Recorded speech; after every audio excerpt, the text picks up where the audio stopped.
really good revenue coming in, I have to admit, especially with our customers product. If you want to, we can actually set these guys just like right here for the time being, just by the side of the brick. That way you don't have to hold on to them forever. Just on the side first.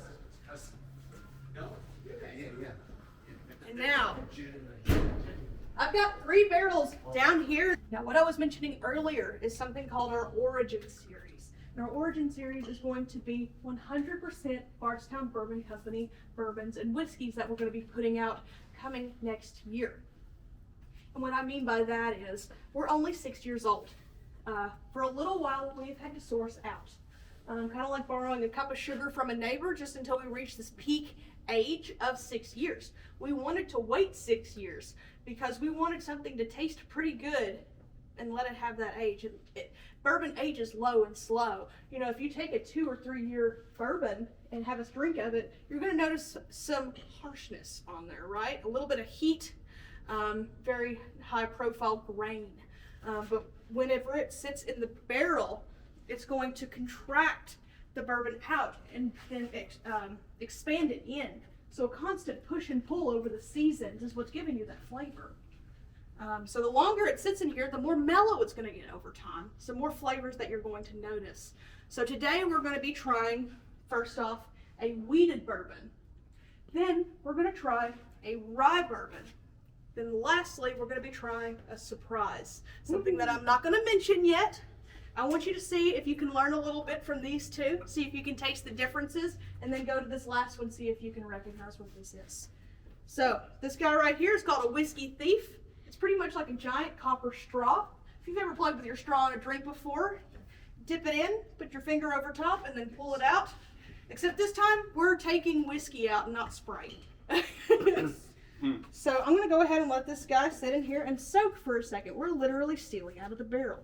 It's made out of copper because that's naturally purifying. As much as I touch it, it's not going to bother it's not going to bother anything in the barrel itself. If you have any questions throughout this, you just holler, okay? Not a problem. So right here, we have a lot number. If you want to come on over, I'm going to scoot this way. Right. We have a lot number, and it says 18C22. So 18 is going to be the year that it was barreled. So 2018 was when this guy was put into the barrel. C is going to be the month, numerically, alphabetically. So A, B, C, easy. March. 22 is going to be the day. So the 22nd of March 2018 was when this guy was put into the barrel. At that point, we also have a serial number, which gives you the barrel, the number of barrels that we've done throughout the year. So this is our 13,919th barrel of the year. We do about 330 barrels per day, give or take some. And then it takes 53 gallons to fill a barrel as well. So after all of that, it's about 550 pounds per barrel. Our barrel rollers have a lot of work to do in here. They have different levels that they have to fill. There are 7 stories in this rick house, and 3 rows per story. The way that they're able to get them in that second and that third level is we have a dolly style forklift, lifts them up and rolls them in. But they have to know exactly how to roll them in to make sure that the bung or the cork is right up top. Because if it's to the side too much, if it wavers on the side or on the bottom, there's a tendency to pop and leak, and we can't have that. The more the merrier, honestly. So we do something called clocking the barrel, where we learn that maybe if you roll it at 4 o'clock starting and let it roll, at some point it's going to be right up top. So you just have to learn the entirety of the barrel, see how quickly it rolls. Earlier I was mentioning something called our collaborative distilling program, where we work with other companies to either distill, age, or bottle their product. There are some barrels in here that say Kentucky Owl. You all have heard of them? They're one of our partner brands, and we distill and age for them. Okay. After that, if you've heard of High West, Calumet Farms, Pinhook, American Highway, those are a few others that we work with as well. A lot of people have not heard of American Highway just yet, but it's a newer blend. It's made by a man called Brad Paisley. If you've ever heard of him, country music singer, he actually makes his own blends, and we put them into the barrels here. We distill it for him. And then he takes it out on the road. So if you've ever heard of Jefferson's Ocean, we actually work with them. We distill for them. They take it in the barrel and they take it out to sea to age for 6 months. Out on the sea with that constant sun and that sloshing around, it's going to age it a lot faster.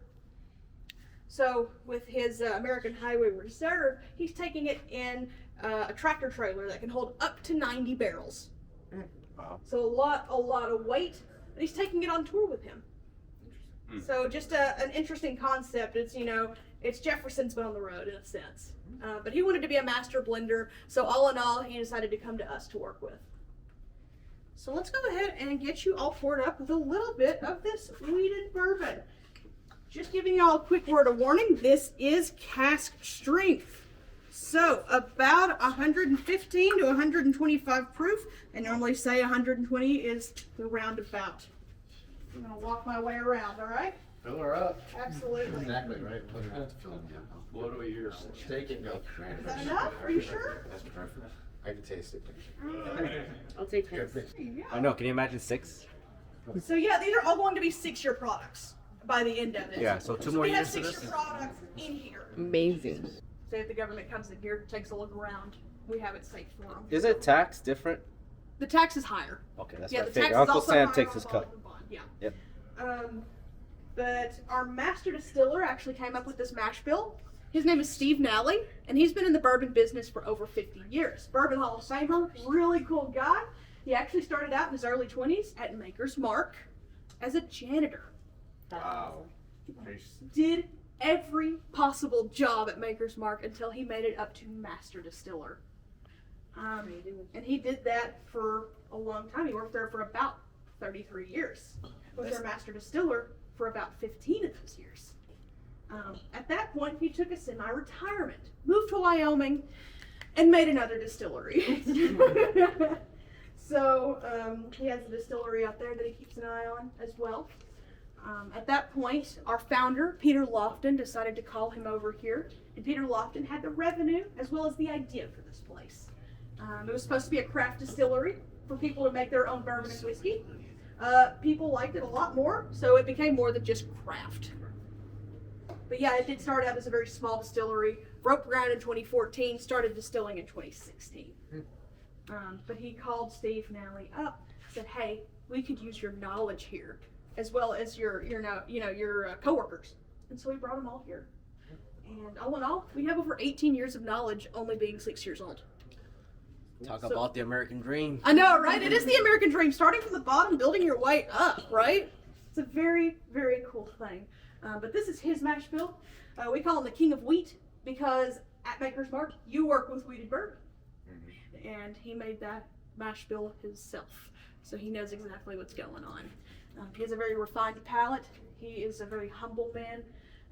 Comes in a lot. If you see any signed bottles in the gift shop, that is his. So he Can I loves just- to come in here and sign. Can I take a bottle of that home? January. Okay. January. So this guy is going to probably be taken out of the rick house here in the next couple of months once it starts getting colder, because you're going to get more contraction at that point and going to get more output. You know, you want more out than in. During the summer, it soaks into the wood and doesn't really come out. So we have something called the Angel Share and the Devil's Cut. Anybody familiar with those? Yes. All right, so the Angel Share, easy peasy. You lose a little bit every year to evaporation. So about 6 to 8% that first year. After that, you lose about 3 to 5% every remaining year. Still have to pay taxes on all 53 gallons though, no matter what. Even higher on bonded. So I wish I knew the exact numbers for that. I know that the people that are in here right now that are leasing out this space, kind of like a barrel hotel, like Kentucky Owl, they're paying a couple dollars a day. But if you think about that, they might have, 40,000 barrels all throughout the rick houses. It's a lot of money per day. But the companies themselves have that kind of revenue to make it work. So our founder, Peter Lofton, was a billionaire by the time he was 28. Not to say much. I got 2 years left. How did you do that? He was a telecommunications entrepreneur. If you're familiar with something called Earthlink, Yes. that was his idea. That was him. He came up Dial with up. the concept. That's a better Yeah, idea. dial up. And pass some out as well. Don't want anybody being left behind. Actually, I'm gonna set this in there like I can get soaked in there. Thank you, Thank you. Thank you. There we go. You get yours? You get yours? Here you go. Who didn't get one? Me? No. I'll take it. You should. I will for the last one. How about that? The last one's my favorite. This one, this one.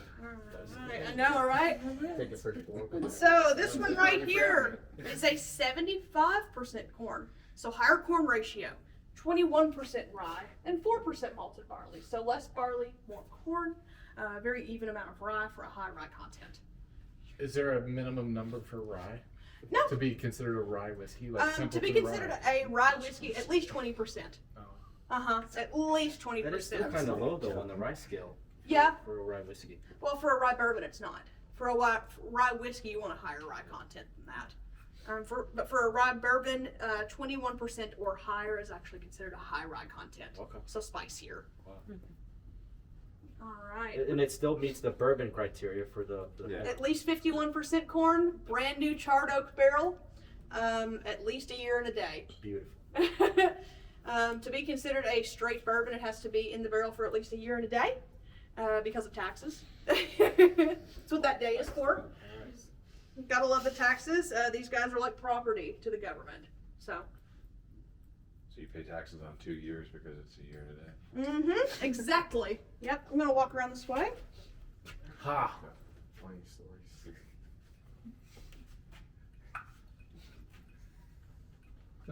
Cheers. I'm in heaven right now. I'm glad you all are enjoying yourselves. I see you got a big chunk of char in there. Can't wait. It's the good bits. It's the good. Hey, you got a big chunk of joy. The good bits. All right. I'm gonna have to fill it up again. Okay. Right, they're gonna get a good strike. Holy crap, that's great. Beach piece. Again, cask strength at 120-ish proof, give or take. This is cast strength, Bardstown. Bardstown Bourbon Company, Origin Series Rye Bourbon. I'll take it. And that was Origin Series wheat. We Origin did. Series rye. Like I said, we're gonna do 3 core products, but the last one is a secret. For a few more minutes. For a few more minutes, yeah, up until we have an idea of what's going on. Here we go. Look at that color on there. It's such a beautiful color. Fantastic bourbon, man. Mm-hmm. Take a hand, just some kid stuff. So do you know if they'll Cheers. proof this down, or are they gonna go? Well, they have to proof it down. Yeah. We are going to proof it down. Yeah. Yes, sir. Do you savor these and sip them, or do you shoot them? Oh, I savor these. Okay. Oh, Lord. I don't want to stick out. Just let it linger. Just let it linger. I know it's about empty. I can feel it. So yeah, we are going to proof these guys down. The bottle and bond, of course, 100 proof. Proof, yeah. This is going to be 96 proof. No. No. I know, right? Don't do that. A stands for the tank that it weighed in. So our barrel team works Monday through Friday. Sometimes on a weekend they do not work. They have the weekends off. So we have these barrels waiting, but we also have something called a cistern tank, or tanks that hold the distillate or the white dog that a lot of people know it as. Because at first this is always white dog. Whatever happened to the term white lightning? White lightning still used. Oh. Yeah, it just depends on what area you're at. I normally say moonshine, but somebody got on me the other day saying this is not moonshine. He was really upset. So I have a crazy question. Of course. If I were to talk to you guys and get a bottle of these specific, or closest to these barrels, for when you guys release them, is there a way that we can get? Because it'd be kind of cool to have Right. bottles of the barrels that we sampled at the You lake know, house. I might be able to find a way to do that. I cannot 100% promise anything. Okay. I would have to find a few different I'd be cards, interested in people. doing something like that. Yeah. Yeah, Here's another question. for sure. Took pictures of Are there it. finishing barrels here, like rum barrels or Absolutely. tequila barrels here? Yes. Uh, Yes. And where do you source those? Just depends. So we worked with Plantation Rum recently, and they were Jamaican style rum barrels. So they were sent from Jamaica here. We've done stout barrels. They were sourced from Grand Rapids, Michigan, from Founders. Brought Had down that here, and we one. did a stout finish. That one's great. Right now, we're doing an Armagnac finish, which is like cognac, but from Armagnac, France. It's called Chateau de Lavande. So we sourced those French barrels down here. Any port finishes? Not yet. Okay. Not yet. I see your hat. I know. No. I like it.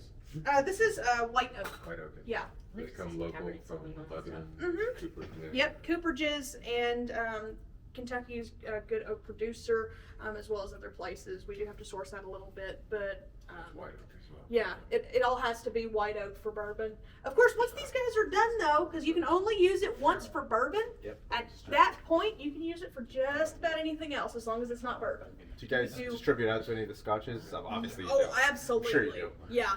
Yeah, Scotland, Ireland, Jamaica, Mexico for tequila or mezcal. You know, all sorts of Lots good of rum. stuff. Most rum is Yeah, rum is normally rested in those. Scotch is mostly aged in used bourbon or whiskey barrels. At that point, you know, these can be used from 50 to 100 times. As long as they're holding up pretty well. At that point, they can be used, they can be broken apart, those staves. They can be used for smoked meat, so like barbecue stuff, because of the char. Yeah. They can also be used for furniture. I mean, you can use this barrel for, say, at the end, maybe Worcestershire sauce. If you want to make like a barbecue sauce or something, you can put all the ingredients in here and let Can it you age imagine? out in the Me barrel. neither. Um, thought about that. I think it'd be really cool to do vanilla.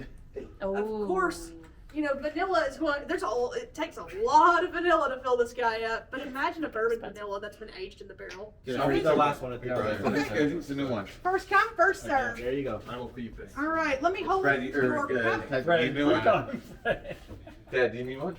Yeah, please. All right, go ahead and hold this. Yeah. It's a little heavy, right? Okay. Drop it down to about right here. There you go. Put your finger over top. Pull it back up. Hold it with both hands. And drop it. There it goes. You're good. Look at the color on that. Beautiful. No air reach. None for you. Thank you. All right. Who's next? Andre. What are we doing? We feeding You want to ourselves? feed? Yeah. I'm not feeding. For you. Drop it down. Right there. There you go. Cherry. Drink it. But the snap smells like cherry or No, I know. What is that? it smells. That's cherry. Awesome. There you go. Cheers. Thank you. For sure. The ants are like. Yeah, of course. Dad, You want me to just do it? Yeah, please. Oh, yeah. Of course. What do you want? He's like, yes. I didn't know if you wanted me to, if you wanted to. Oh, I'm okay. No. I've eaten before. I don't know. It's a surprise. Sorcery. Sorcery is That's cheers, honey. Now this guy was barreled in 2019. Are you gonna tell the story of this one? Put your finger in your mouth. I think it's like 2020. This is And It doesn't have any nice. There you go. cheers. Of course. Thank you all. Amazing. All right. So Yeah, tell us the story. the story on this guy. What do you think it is? What are we getting flavor-wise? There's smooth on the front, pepper on the back. Yeah. Are we That's what getting? she said. Are we getting bourbon or whiskey? Whiskey. Whiskey. Whiskey. No corn, right? Yeah. Yeah. No corn. I almost want to call. I almost want to call sherry, but This right here is a 95% Yes. rye whiskey. that's what I was gonna say, sherry. But the rye is big. No corn. Yeah, no corn. There is no corn here. But yes, I less think that's corn. why I'm getting Anything sherry. It's under that medicinal, 51% that is dry. Just gonna pitch a tent right there. Bill. Yeah. We don't have the fridge. We have the friends. We have a few. Of course. Please. I'll be more than happy.